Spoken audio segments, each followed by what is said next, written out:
y a lo mejor no, vos estás muy despierto y estás muy despierto porque fuiste unos que hicieron que la cocaína llegue a niveles increíbles en el 2020. Es tal vez el año que más drogas se han consumido en el mundo. Sí. La verdad, el diario El País hizo un informe muy completo sobre lo que pasó con la cocaína específicamente a lo largo de toda la pandemia, porque según lo muestran con gráficos, la verdad, cómo aumentó desde la producción hasta el consumo, la distribución, por dónde se distribuyó, cuáles fueron las variables de los precios. La verdad es muy completo lo que terminó haciendo el diario El País que publicó el fin de semana, pero sí, entre finales del 2019 y principios de este año se interceptaron más kilos de cocaína que en los 20 años previos, que son las 12 toneladas que salieron o iban a salir de Uruguay en diferentes cargamentos, que fueron un récord que se hizo en muy poco tiempo. Era un volumen insólito en ese momento para Uruguay, pero ese hallazgo no representaba un cambio en el rol que estaba ocupando en cuanto a el camino de la cocaína, sino que ponía en evidencia transformaciones que estaba enfrentando el tráfico internacional en relación con la última década. Y esto se empezó a potenciar ahora en el 2020. La hipótesis en general, para que tengan una idea, es que el cargamento ese, que le vamos a poner como el ejemplo inicial, llegó a Uruguay a través del río, que primero fue desde Bolivia hasta Paraguay por vía aérea y de ahí bajó por el río Paraná. Y lo que dicen que no es nuevo que Uruguay sea usado como un país de tránsito, lo nuevo es el volumen que se empezó a incautar y a traficar. En Uruguay, según los cálculos del Interpol, para que vean cómo va evolucionando el precio de la cocaína a medida que va pasando las distintas instancias, había 4.200 paquetes de cocaína que tenían un precio estimado de 43 millones de euros. En Paraguay, que era el lugar anterior, estaba en 14 millones de euros y en Perú estaba 8 millones de euros. Así va aumentando. Y si hubiera llegado al destino, que es al puerto de Amberes en Bélgica, hubiera valido 129 millones de euros y comercializado en la Unión Europea con el precio de 80 euros por gramo. Eso que en Perú valía 8 millones, en Europa se podría haber revendido a 400 millones de euros. Un poco así es como funciona todo esto. Y lo que están diciendo es que en las últimas décadas lo que cambió fue un poco lo que se había instalado en los 80, que eran los monopolios de los cárteles, como el de Pablo Escobar, que organizaba toda la operación desde la plantación a la distribución, pero que no eran estructuras que estaban preparadas para sobrevivir en el tiempo. Eran como muy monopólicas en todo el proceso.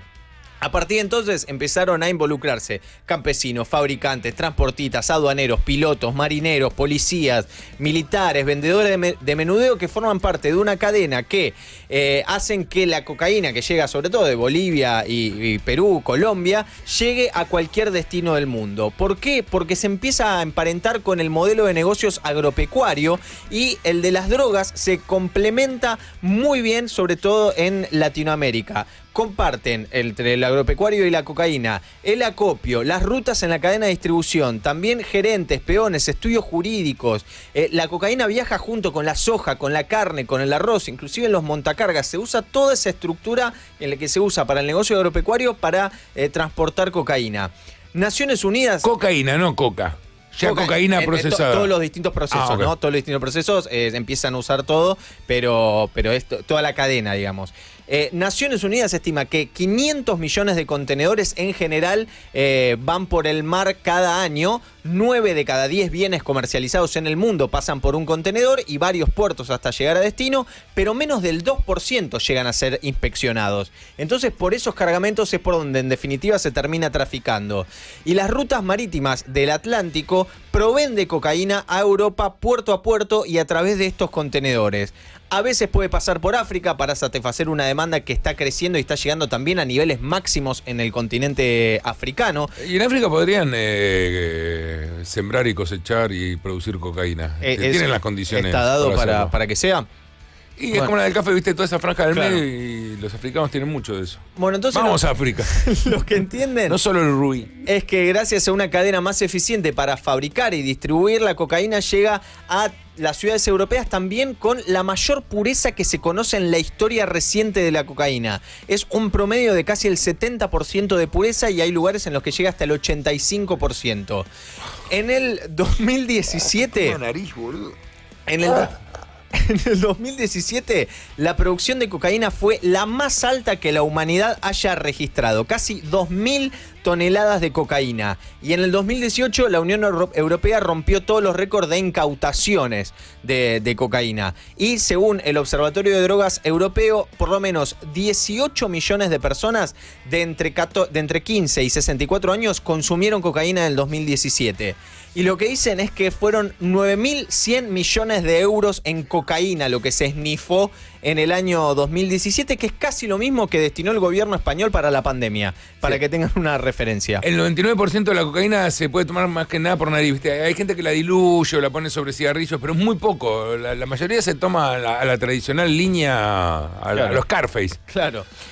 Lo que dicen es que también esta tendencia creciente del consumo no está limitado solamente a Europa, el sudeste asiático, Australia, también están demandando cocaína como nunca y también aumentó en las ciudades latinoamericanas, ahí sí con niveles de pureza mucho menores. Lo que dicen, entre el 2005 y el 2018, el cultivo de la hoja de coca en Colombia se duplicó y creció también, no a esos niveles, pero en Bolivia y en Perú. Y lo que dicen es que simultáneamente el rendimiento de la hoja de coca mejoró por la asistencia técnica y la tecnología que se le está dando. La modernización productiva con técnicas agrícolas de la poda, la fertilización, el control de las malezas y sobre todo dando mayor variedades con mayor productividad. Ahí la gente como Monsanto no tiene problemas, no. No importa demasiado, hay otras cositas feas también que tiene. Pero hicieron que ese rendimiento llegue a niveles que no se habían conseguido nunca. De hecho, en el 2006 la mayor cantidad de cocaína llegaba a Europa en contenedores desde Venezuela, pero en los primeros 4 meses del 2020 las incautaciones provienen principalmente de Ecuador y de Brasil y que se desplazaron incluso a Colombia, por lo menos en el puerto de Bélgica, que es uno de los más importantes receptores de cocaína en el mundo. El puerto de Rotterdam también es otro donde llega mucho la cocaína y registró más incautaciones de cocaína en los primeros 3 meses del 2020 más que en todo